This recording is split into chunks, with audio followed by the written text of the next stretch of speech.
service in a fleet short of hands. What they had aboard Tarvit were the serious cases, incurables, the accumulated results of 2 years of sea service. The ship was carrying home those who, whatever the cause of their confinement, were too badly injured to ever again be of use to the Navy. It was assumed some would not survive the sea journey which, even with clement weather, was held to be inimical to a patient's well-being, though the tossing about the ship was undergoing was thankfully relieved for the patients by hammocks. Once home, those who still lived would at best be released as invalids. At worst, they would lie in the naval hospital at Haslar and no doubt, in time, expire there. "The weather, Mr. Pearce, cannot stay this way forever. We all pray daily for alleviation."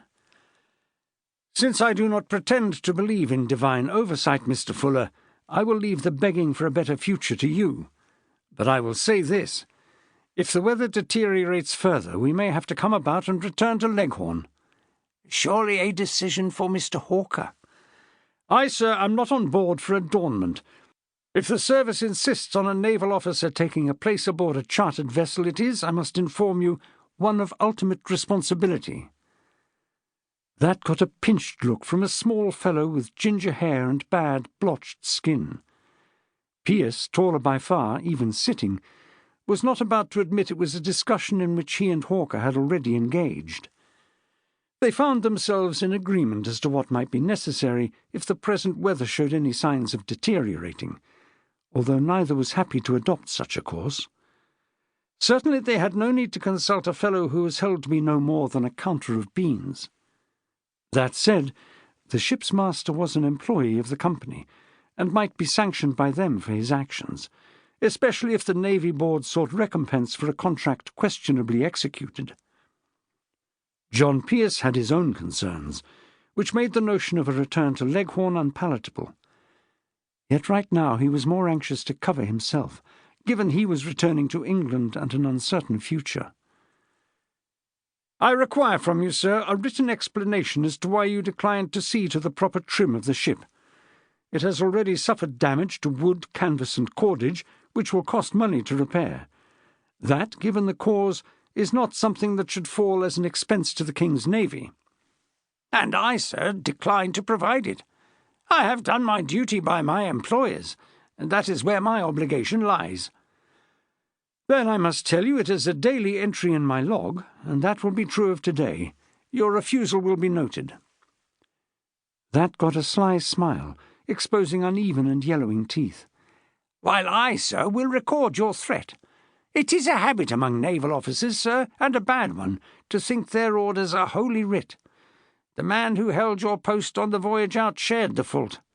I dare say you and your kind would flog me if you had the freedom to employ the cat." Pearce was thinking a ducking in the sea would do this irritating sprat the world of good, while being well aware he did not have the power to act in such a manner. In conversation with Hawker, it had been suggested that Fuller may well have pocketed the money that would have gone to pay for ballast. In short, he could be risking the lives of everyone aboard for personal gain. If they got home safely, his peculation might not be questioned, even in the unlikely event his employers discovered it. The matter would have to be kept from those paying for the charter. "I have good reason to think you believe in an all-seeing God, Mr. Fuller." "Who does not, sir?" Pearce declined to reply, "me for one," only to be interrupted in what he was about to say, that if anything untoward should happen, Fuller was bound for perdition. The outbreak of a high-pitched wailing was a sound that struck at the Pearce heart, but was not allowed to show in his features. Indeed, he tried to appear irritated. Few aboard knew the crying infant was his own son, which meant a fiction of seeming indifference had to be maintained. To all who had seen him since birth, he was the child of the late captain and still-living Mrs. Ralph Barclay, given space in the great cabin out of both sympathy and regard, as well as on the orders of Admiral Sir John Jervis, Commander-in-Chief of the Mediterranean Fleet. Fuller had pulled a face full of insincere concern at the sound of infant discomfort, and given their conversation had achieved nothing, Pearce was desirous of getting rid of him. The wailing ceased abruptly.